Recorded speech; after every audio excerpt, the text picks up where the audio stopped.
дар кори маҷлис ҳамчунин вазъи истеҳсоли семент ва масъалаҳои вобаста ба таъмини бозори кишвар бо ин маҳсулот мавриди баррасӣ қарор дода шуд.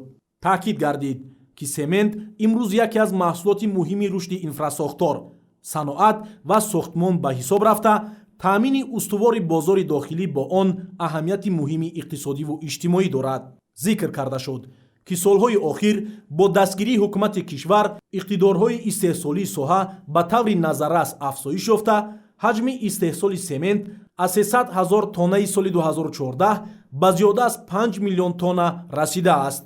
ҳамзамон бо ин сарвари давлат ба вазъи кунунии бозори семент аз ҷумла болоравии нарх ва камчинии маҳсулот дар баъзе минтақаҳои кишвар таваҷҷӯҳи махсус зоҳир намуданд.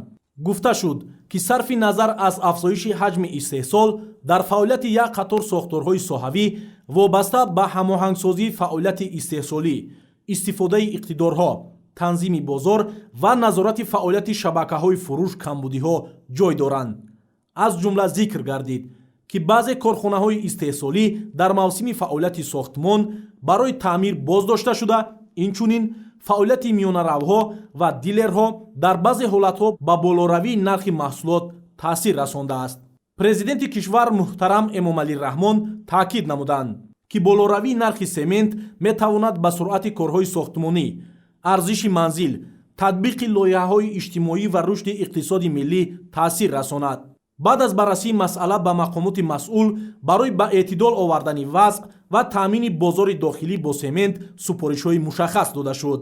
аз ҷумла ба вазорати саноат ва технологияҳои нав супориш дода шуд ки истифодаи пурраи иқтидорҳои истеҳсолӣ, ҳамоҳангсозии фаъолияти корхонаҳо ва ташкили низоми доимии мониторинги бозорро таъмин намояд. ба хадамоти зидди инҳисорӣ якҷо бо мақомоти марбута дастур дода шуд ки фаъолияти шабакаҳои фурӯш ва миёнаравҳоро мавриди таҳлил ва санҷиш қарор диҳанд. ҳамчунин ба вазорати рушди иқтисод ва савдо, кумитаи меъморӣ ва сохтмон, вазорати энергетика ва захираҳои об, кумитаи ҳифзи муҳити зист, саридораи геология, вазорати нақлиёт ва корхонаи воҳиди давлатии роҳи оҳани Тоҷикистон вобаста ба таъмини устувори бозор, рушди иқтидорҳои истеҳсолӣ, беҳтар намудани логистика, таъмини нерӯи барқ ва риояи меъёрҳои экологӣ супоришҳои дахлдор дода шуд.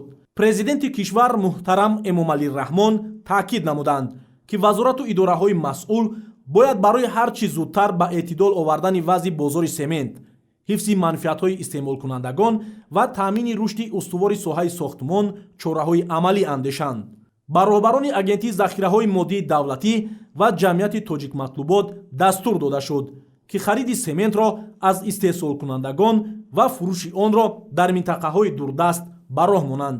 дар робита ба вазъи бозори дохилӣ ба роҳбарони ширкатҳои истеҳсолкунандаи семент барои ба низом даровардани корҳои таъмирию истеҳсолӣ дастуру ҳидоятҳои мушаххас дода шуд. масъулини соҳа супориш гирифтанд ки вазъи бозори сементро пурра таҳлилу баррасӣ намуда дар муддати як ҳафта ба ҳукумати ҷумҳурии Тоҷикистон пешниҳод манзур намоянд. таъкид гардид ки аз ҳолатҳои ба таври сунъӣ болоравии нархи семент ки аз ҷониби баъзе миёнаравону тоҷирон ба хотири даромади муфт ба миён оварда мешавад ҷиддан пешгирӣ карда шавад.